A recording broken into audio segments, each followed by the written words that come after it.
Ring Out Podcast. I go by the name of Papa Jr. Appreciate you clicking on the video. The video just automatically for because 10 exact moments we knew WCW was cooked, man. There was a lot of um subliminal messages, like unintended subliminal messages, to the public that it showed that WCW is going type shit, taking a nosedive with fucking wrestlers, the fucking inmates running the asylum. That's how it was in Nitro, bro. Like you can tell when something is wrong if you watch on a weekly basis. Like something is off. What is going on? You can just tell if you really pay attention to everything. Like you can tell something is off on a weekly basis. You feel me? Like the difference between a McMahon's booking and a Triple H booking. You feel me? Even though Triple H, he ain't perfect neither. He ain't perfect neither. But you could just have, that feeling like, hold on, son. In WCW, it was cool at first, but then it's just like they ran out of ideas and they just started doing fuck all, doing whatever the fuck they want. So we're going to see some 10 exact moments. This video is by Stunned by Wrestling. Check out their channel. Check out their content. Great content they put out there, man. I go by the name of Papa Jr. This is the Ring Out Podcast. Without further ado, let's fucking get it, cuz. Let's do it.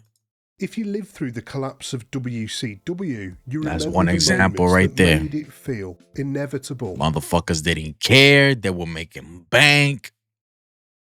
You just tell when motherfuckers just phone it in and they don't care. It's just like, whatever. They steal these people's money and just get the shit over with. Here are 10 exact moments we knew it was cooked. At number 10, it's the finish. The body language of the wrestlers when they're not happy with something. Like you could just pay attention and watch.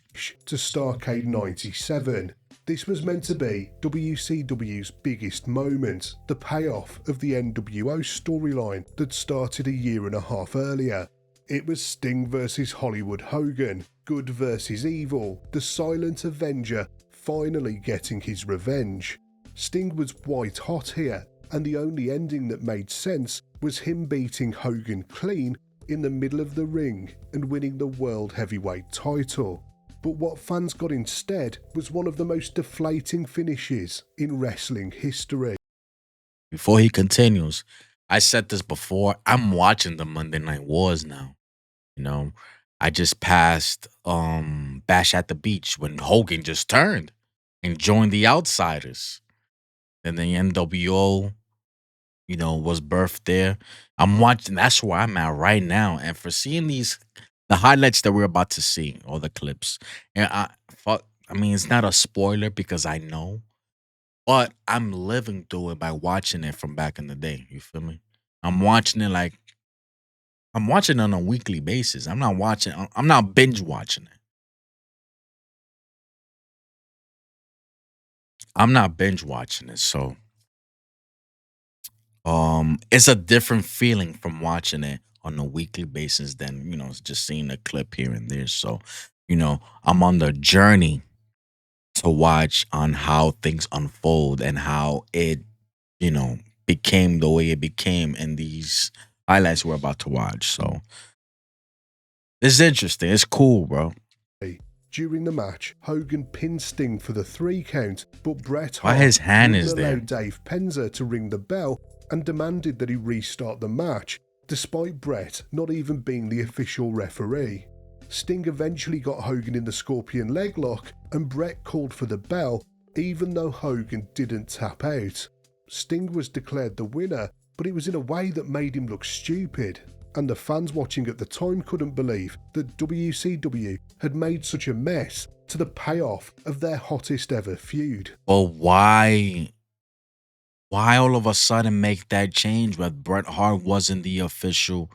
He was no referee. He was no official. Why was he out there for? Let me see if I missed something real quick. Why was he out there?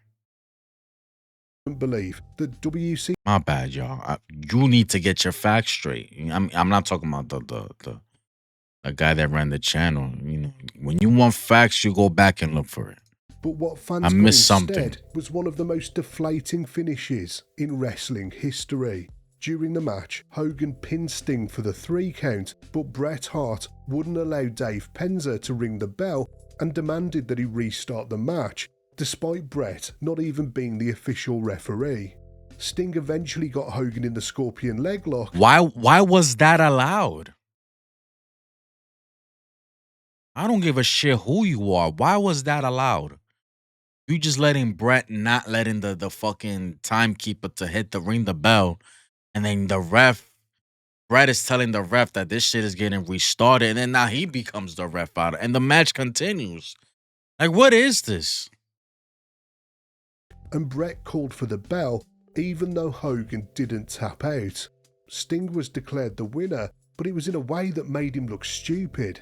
And the fans watching at the time couldn't believe that WCW had made such a mess to the payoff of their hottest ever feud.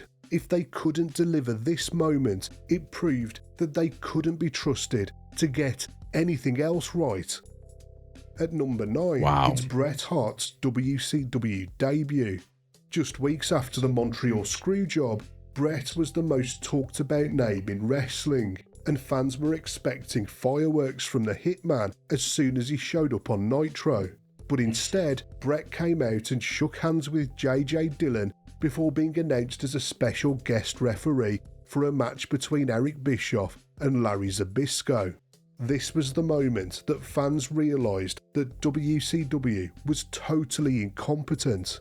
They had Bret Hart in his prime when he was at his most sympathetic, coming out of the Montreal Screwjob, and this is all they had for him. It was pathetic, and it really set the scene for the rest of his time. That is in the terrible. company. At number 8 on our list, it's the return of the Ultimate Warrior. By mid-1998, the tide was turning. The WWF was finally mounting a comeback in the Monday Night Wars, what with the success of Steve Austin and their new attitude. But WCW's response was to reach into the past and bring back a WWF relic from the 80s in the Ultimate Warrior. It was a disaster from the first moment he showed up on Nitro. That was a different era back then, y'all. Like, seriously, like the 80s, it was just for people that, you know, they see these wrestlers, how big they are and their charisma. That's all that mattered. Your work ethic, the in-ring work did not fucking matter. It's how big you look. You look like a fucking star. You're massive. Your charisma, the mic. Well, his mic work sucked too. His fucking in-ring work sucked as well. But it's just, the colors, like, it grabs the people attention and shit. And then times changed, bro. Attitude was in it. This dude did not have attitude. This dude sucked. Ultimate Warrior fucking sucked. I don't give a shit what anybody says, bro. I mean, Generation Next will be defending Ultimate Warrior, which totally I get it, man. That was your childhood. I don't know. To me, it was just like, this dude ain't it, man. I probably would have been a Hulkamaniac, to be honest, bro. And fuck Hulk Hogan, by the way. I don't know. Ultimate, like, what was your finisher? Fucking clothesline, and that's it. It was suplex, or just a splash. 1, 2, 3. I'm like, what the fuck is this shit, bro? The leg drop is trash too, but that made the people go crazy for Hulkamaniac. But that was your answer. Ultimate Warrior and Nitro. Get the fuck where he outta here. spoke nonsense for nearly half an hour and bored all of the fans to death. It was a terrible start, and the rest of his run in the company was even worse as he embarked on a feud with Hollywood Hogan that nobody wanted to see. Bringing Warrior back was the moment WCW showed that it had no new ideas. While the WWF was reinventing itself, Eric Bischoff was going back to his old playbook of hiring their old superstars. Instead of building 90s was different, bro. It's just straight up attitude, grit, edgy. You know, you gotta be fucking cool with the kids type shit. You feel me? You gotta be on some, you know, not some superhero. Fuck off with that shit, bro. Those days were been done, bro. Building the future of wrestling, he was relying on the past, which was part of what would eventually Oh, he look like kill a the company. superhero. Yeah, At fuck number off with that. 7, it's Kevin Nash ending Goldberg's streak at Starrcade 98. By the end of that year, Goldberg wasn't just over, he was WCW's biggest homegrown star and one of their biggest success Fucking stories. monster back He was then. undefeated and riding high as the World Heavyweight Champion. Like, you may not like Goldberg. I don't like Goldberg. He sucks at wrestling, but that dude was a beast. You see that? Look how he looking at me.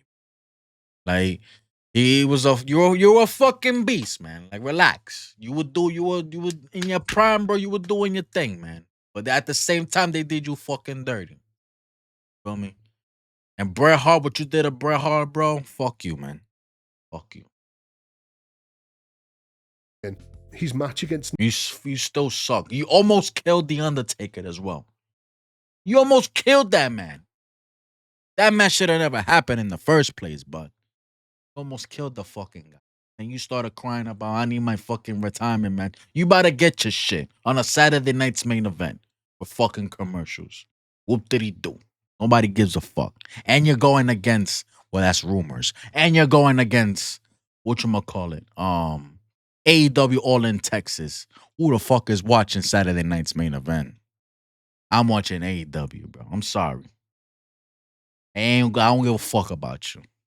And Gunther better whoop your ass, and then you could be Braun Breaker for your retirement match. How about that? Good? Because you're not beating Gunther. Let's be real. Literally, you should not be beating Braun Breaker neither, but you need a win for your retirement match so you could fucking go home happy.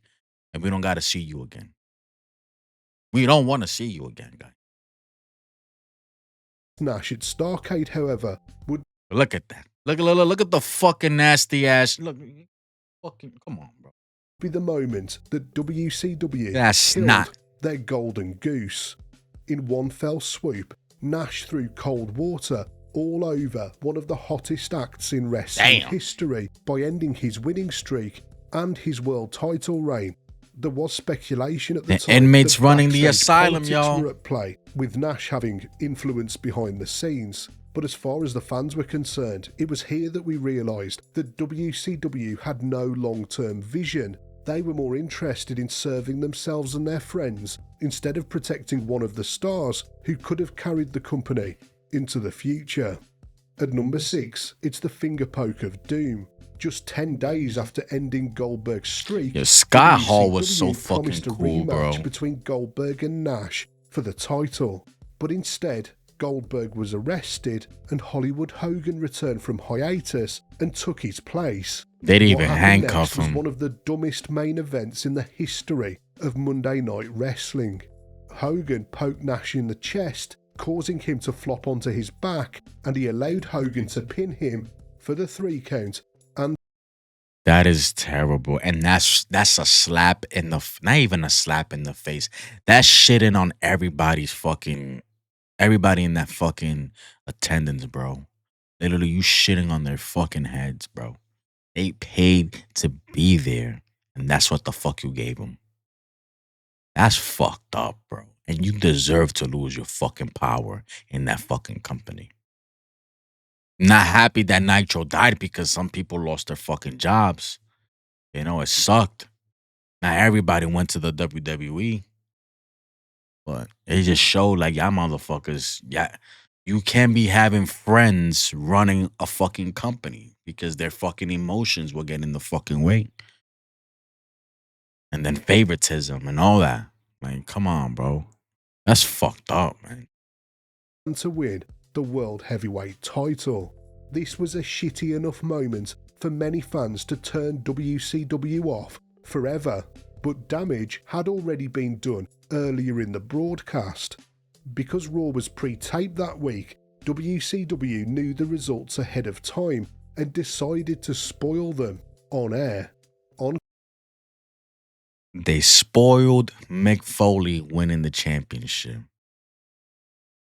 Mick Foley, Mankind was loved back then at this time. He was loved at that time. So you send all those people to go watch Mankind win that championship. And that was a fucking great main event because a lot of stars came out. Stone Cold came out. The Rock, everybody came out going crazy. And Mankind gets the fucking victory and wins the championship. You send all those viewers to go watch that because you thought it was a joke. Mankind winning the championship. How the fuck did that happen? I'm gonna go check that out. Fucking idiots.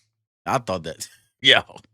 On commentary, Tony Schiavone revealed that Mick Foley was going to win the WWF Championship. It massively backfired as over 500,000 viewers decided to turn the channel over You to see? see Foley's big win for themselves. And it's no surprise that many of them never came back. After comparing these two main events, it was clear who respected their audience. I want to mention this real quick. Osprey talking about AEW is close to being better than WWE. He says something similar to that. Motherfucker. If you ever put them same night on some Monday Night Raw, Monday Night Wars, Monday Night Dynamite, Monday Night Raw type shit, Dynamite's not winning, bro. Y'all could put what a fantastic pro wrestling all you want. Y'all don't have the story, man. Y'all don't have it. You guys are a bunch of tryhards, bro. And it comes out cringe and awkward and nonsensical, unlogical when you try to create stories. Seriously. With WWE, when they make stories, it takes a while. Like putting the puzzles together, putting the pieces together and all that. And then we got a nice storyline going on with this division, with that division. They need help as well. But yo, they can't do it, bro. They can't do it. Mick Foley, he is a lovable fucking character. The whole wrestling community at that time knew who Mick Foley was. And they knew that Mick Foley is Mankind. So you breaking that news. Yeah. And y'all were alive. And who didn't? And this happened at the same night, the finger poke of doom. And then, bro, that made it even worse.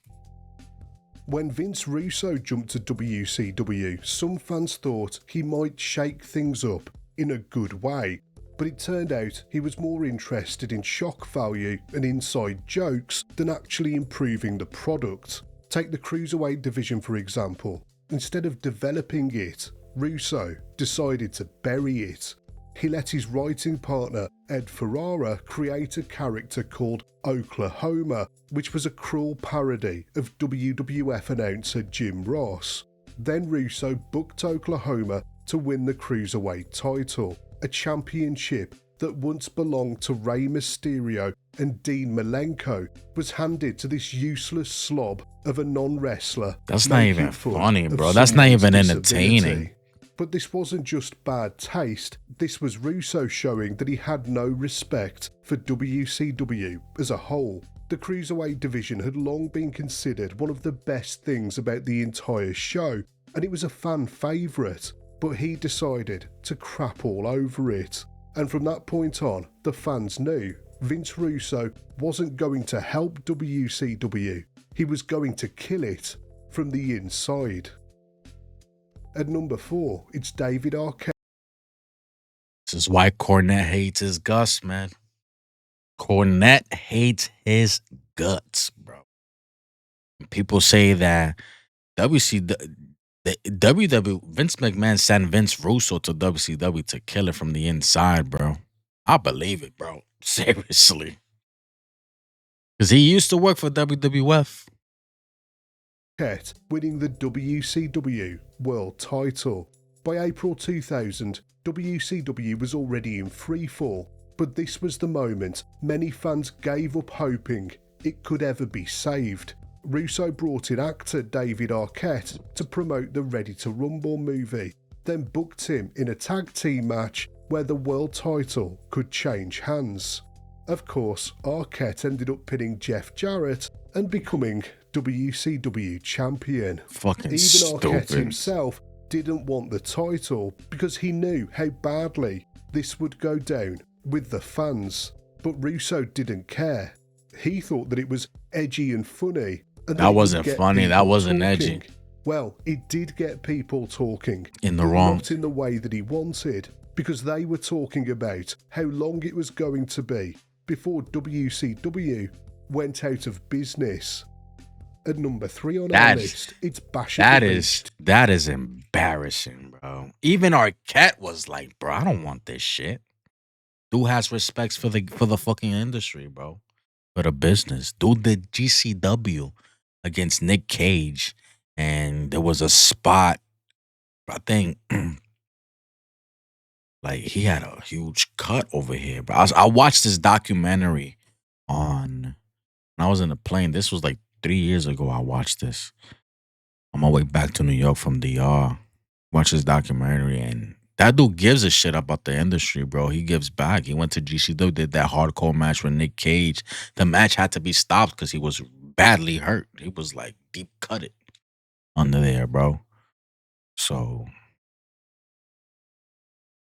he called it. He said, bro, I should not be champion. They didn't give a fuck. Vince Russo said, nah, you're the champion.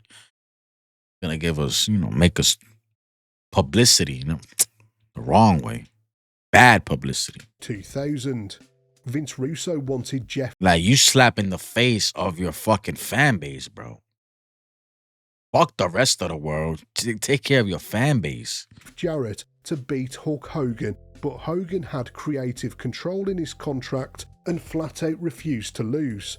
And so Jarrett walked out and laid down in the middle of the ring. Hogan looked confused, but went ahead and pinned him anyway. Then he grabbed a microphone and openly called out the situation, saying this was exactly the kind of nonsense that had dragged the company into the mess that it was in. Because you got creative control. You refuse to put somebody else over, bro. You refuse to put somebody else over. And then you're mad. You're running this shit. Jeff Jarrett don't give a fuck. That dude could go anywhere. Like, seriously, he could go back to the E again. And he just got back there to WCW at that time. This was 2000. He was at the Fed 98, 99. Those years, he was IC champion. It's like, bro, Hogan, like, the inmates running the asylum, and then everybody else don't want to fucking, listen to you because you're fucking up the company. And at the same time, what Jeff Jarrett did, that was unprofessional. Seriously, it really was. But it was to a point like they didn't give a fuck anymore. I think I would have felt the same way. I'm like, I don't give a shit anymore. But it's a slap in the face to the fans as well. But at the same time, look who's running the fucking asylum. Who wants to deal with bullshit? I'm sorry, fans, but these cocksuckers, they fucking everything up. And it's their fault that WCW is dying. Hulk Hogan, Bischoff, everybody here. Later, Vince Russo Russo came back out and fired Hogan. This shoot moment live on pay-per-view was the clearest sign that WCW was imploding behind the scenes. The fans had been watching the terrible storylines and seeing the horrible booking for months, but this was a glimpse at the chaos that was going on behind the curtain. At number 2, it's Vince Russo becoming world champion. 2 months after the Bash at the Beach debacle, WCW desperately needed someone to steer the ship in the right direction before it was too late. Instead, Vince Russo was booking himself in world title matches. On Nitro, he faced world champion Booker T inside a steel cage. During the match, Goldberg ran in and speared Russo through the cage wall, causing him to accidentally win the title. The job of the head writer or the head booker is to get the roster over, not himself. No. But this made it so obvious that Russo didn't care about fixing WCW. He just wanted to be a TV star. And it was now that everyone realised that nobody in charge of the company had any interest in actually saving it. And at number 1 on our list, it's the final Nitro. That dude was sent there to sabotage them. I don't give a fuck what anybody. That dude was sent there to sabotage, man. And then all of a sudden, they tank and fucking McMahon buys the fucking company. Come on, bro. He was there to sabotage. By the start of 2000. No way this shit is that bad, bro. Because McMahon won't let that shit slide in WWF, bro. 1, WCW was barely breathing. Eric Bischoff had tried to buy the company himself, but that plan fell apart, and then it was announced that the WWF had bought it instead. On the final episode of Nitro, Vince McMahon appeared on the screen and gloated about buying his competition, and as Ric Flair and Sting wrestled each other one final time, this was the moment that nobody could deny, that WCW was finally 100% cooked. For more top 10 lists of everything related to the... What you pay for, like 2 mil, 3 mil? I think it was like a little 2 mil or some shit like that. It's fucking nuts, man. What led to the downfall, man? And probably more shit that he had input, you know, in this compilation, in this video, that also that led to their downfall, man. So many shit, bro. Inmates running the asylum, that shit will never work, bro. It would never work. You need business minded, people that know the fucking industry, bro. If Jim Cornette was running shit, everything would be great. You know, at that time in WCW, he puts on pro wrestling. You know, he'll learn about you know the times changing, the attitude, and you know, because he's old school as well, bro. You know, but you got to change with the times, man. At that time, it was straight up attitude, personality. WCW was doing hokey shit. You know, try to be funny. Come on, bro. Oklahoma as a cruiserweight chick. Get the fuck out of here. Trying to make fun of Jim Ross. Come on, man. It was sad, bro. Niggas didn't care. And they saw that the business was going down. So like, so let's do whatever the fuck we want. We still get paid. That's fucked up, bro. Not even trying anymore. Jeff Jarrett said, fuck this shit. I'm starting my own fucking I'm starting TNA with my pops. Fuck all that. You feel me? And TNA's still alive till this day. WCW gone. You know? They stay in the vaults. If you made it this far into the video, appreciate you so much. So much. I go by the name of Papo Jr. I'm gonna put the link in the description. Y'all can check out more of their content. Stunned by Wrestling. All that good stuff, man. Till next time. Goodbye. Mwah, and good night, bang. Peace.